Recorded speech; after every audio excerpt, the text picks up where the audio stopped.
Salut les amis, il m'est venu à l'esprit aujourd'hui. Le Seigneur a mis dans mon esprit aujourd'hui de partager avec vous, ce message qu'il m'a donné il y a quelques années. Il dit que quand tu deviens maman, non, ta vie se transforme. Qu'une maman me dise ici là que sa vie s'est transformée quand elle est de jour qu'elle est devenue maman. Je ne sais pas, c'est comme dès que tu portes l'enfant là dans ton ventre, dès qu'on te place l'enfant là dans tes mains, tu as l'impression de devenir une autre personne. Tu vois la vie différemment. Tu regardes cet enfant, tu te dis que merde, l'enfant-ci là va dépendre de moi pour quelques années. Non seulement il va dépendre de moi, mais aussi il va falloir que je fasse les choix qui l'arrangent, qui le protègent, qui l'épanouit. Je veux dire, c'est pas évident, mais heureusement, on connaît Dieu. Heureusement, on ne le fait pas seul. Et bien entendu, on ne fait pas cet enfant seul, n'est-ce pas? Cependant, ce n'est pas toujours dans tous les cas qu'il y a une entente dans la façon d'éduquer l'enfant. Il y a une présence, tu vois, dans la vie de cet enfant-là. Il y a des enfants qui n'ont qu'une seule présence, la présence du père ou de la mère. Il y a des enfants qui n'ont aucune. Ça existe, hein? Il y en a qui ont les deux. Mais je peux vous dire que peut-être il faudrait même ne avoir aucun. Et il y en a qui ont les deux, vraiment leur modèle, c'est que le futur, à quoi le futur devrait ressembler. Donc, mon but ici, là, c'est de vous rappeler que l'objectif premier, tant qu'on a un enfant sur notre responsabilité, c'est de se rassurer qu'on lui donne l'amour qu'on est appelé à leur donner. Pas de se rassurer que l'autre leur donne l'amour qu'ils sont appelés à leur donner, non. De se rassurer que nous, on leur donne l'amour que nous sommes appelés à leur donner. Parce que quoi? Supposons que tu es ces parents en bonne santé là. Hein? Et puis maintenant, au lieu de donner cet amour à l'enfant, parce que tu es consciente qu'il faut donner l'amour à l'enfant. Mais ce que tu fais, c'est que tu passes ton temps à te soucier du fait que ton partenaire ne peut pas donner de l'amour à l'enfant. Qui est le perdant? Qui est le perdant, mon ami? Qui est le perdant? Parce que quand tu te focalises, quand tu arrives à un niveau où, je ne dis pas que tu ne partages pas avec ton partenaire ou avec l'autre parent. Non, tu partages, tu échanges, mais il faut se rassurer que tu mets plus d'énergie à se rassurer que l'enfant est en belle et due forme, grandit comme il faut, au lieu de mettre plus d'énergie à se rassurer que l'autre parent est présent. Parce que pendant que tu mets l'énergie pour te rassurer que l'autre parent est présent, qu'est-ce que l'enfant est en train de faire? Il est en train de grandir sans aucun d'entre vous. Parce que l'autre parent n'a pas la possibilité d'être présent pour X ou Y raison.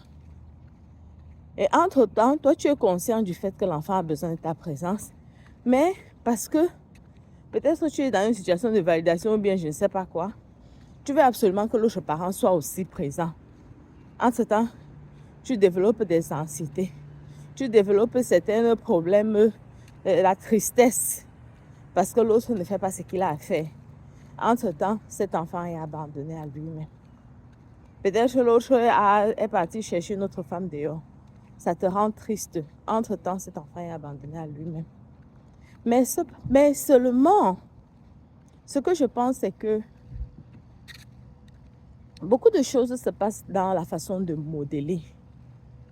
Dans la façon de modeler ce qu'on recherche. Vous savez, on dit souvent que les enfants apprennent en regardant ce que vous faites, pas en écoutant ce que vous dites. Si tu dis à l'enfant que ne rentre pas tard et c'est toi qui rentres tous les jours tard, je t'assure qu'un jour il va aussi tester. Il va rentrer tard pour voir comment ça fait. Si tu lui dis que ne bois pas l'alcool, c'est pas bien pour toi. Mais toi, là, tous les soirs, tu portes, tu verses dans ton verre, tu bois. Lui aussi, un jour, il va dire que attends, il boit un peu pour voir ce que ça fait. Et quand ça va lui donner ce bien-là, hein, il va dire que merde, qu'est-ce qu'elle me disait même? Ça n'a pas de sens. Et tu dis à l'enfant que non, ne fume pas, hein, ça va détruire tes poumons. Mais c'est toi qui, tout le temps, quand tu fais la fête, tu es en train de fumer. Qu'est-ce que tu entends? Il va fumer, il va aller se cacher quelque part, il va un peu fumer, il va voir ce que ça donne. Donc, ce que nous donnons comme conseil, nous devons le modeler, plus que le dire. Parce que quand tu regardes, par exemple, qu'un enfant commence à parler, est-ce qu'on a déjà appris un enfant à parler? Il te regarde, il t'observe. Est-ce qu'on apprend un enfant à rire?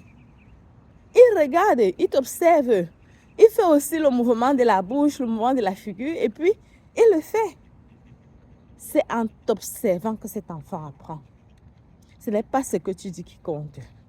Et les enfants ont beaucoup de sentiments. Ça veut dire qu'il peut lire tes émotions. Il peut lire quand tu es content. Il peut lire quand tu es anxieux. C'est pour ça que c'est dit dans la littérature que une maman dépressive, des parents dépressifs éduquent des enfants dépressifs. Tu comprends, non? Donc, je veux partager avec toi ce matin, mon ami. Quand tu as un enfant, sur ta responsabilité. Rassure-toi que ton premier objectif, c'est de donner de l'amour à cet enfant. Parce que c'est l'humanité que tu construis là-bas. Parce que tu ne sais pas ce que cet enfant deviendra demain. Il va falloir que tu le rassures que tu es en train de planter la bonne graine dans cet être humain-là. Il va falloir que tu le rassures que tu es en train de mettre le meilleur de toi dans cet être humain. Et on ne peut pas mettre le meilleur de soi si on ne cultive pas le meilleur de soi. On ne te demande pas d'être parfait. On ne te demande pas de faire tout exactement comme il faut. On te demande le plus, d'être honnête avec toi-même, de t'accepter. Parce que quand tu t'acceptes, tu acceptes les autres. Quand tu es tolérant avec toi, tu es plus tolérant avec les autres. Et il y a une relation plus harmonieuse. Et on est plus disposé à apprendre dans ces cas.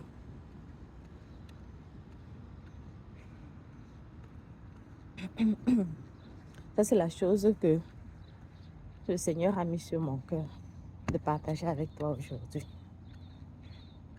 Je sais qu'il y a plein de messages qui vont mettre dans mon cœur encore de venir partager avec toi. J'ai passé beaucoup de temps à les garder. Tu sais pourquoi? Parce que j'avais peur des on-dit.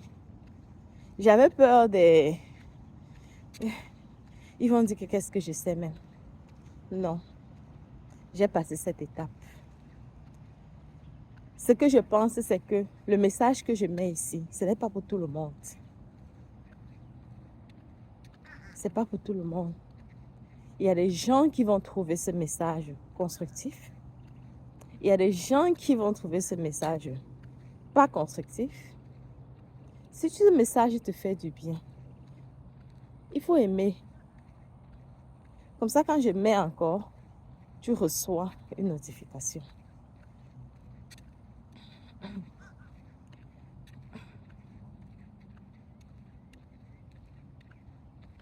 Ok les amis, je vais vous laisser et je vous souhaite une très bonne journée et à très bientôt.